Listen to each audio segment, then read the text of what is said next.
అన్న మొత్తం నా బతుకు రోడ్డు మీద పడ్డదన్న. మొత్తం నా అన్యాయం అయిపోయిందన్న. నా సంసారం అంతా గంగడగడ అయిపోయిందన్న. అన్న అన్న అన్న అన్న అన్న అన్న అన్న 5 లక్షలైనా 10 లక్షలైనా నీకు ఒక బ్రహ్మాండమైన దుకాణం వెళ్ళి నీకు ప్రాపర్ గా మున్సిపల్ పర్మిషన్ ఉన్న దుకాణం నేను పెట్టిస్తా అన్న. నేనే వచ్చి ప్రారంభోత్సవం చేస్తాను. థ్యాంక్స్ అన్న. ఇక ధరలు గిరాలు పని చేయక వాళ్ళు మళ్ళీ చూసుకుందాం. వాళ్ళు అట్లా కాదు గింత సార్ సార్ వాళ్ళు పక్కడగాళ్ళు నీకు దుకాణం పెట్టించే బాధ్యత నాది. సరే సార్. అన్న ఫోన్ మాట్లాడి మీరు బాధపడదు, నీకు మేము ఉన్నాం.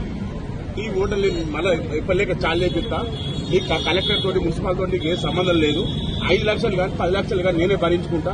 నా పేరు మీద మళ్ళీ ఓటర్లు పెట్టిస్తాను. నాకు చాలు, అదే సంతోషం. అన్న పేరు మీద మళ్ళీ ఓటర్లు చాలు చేస్తాను.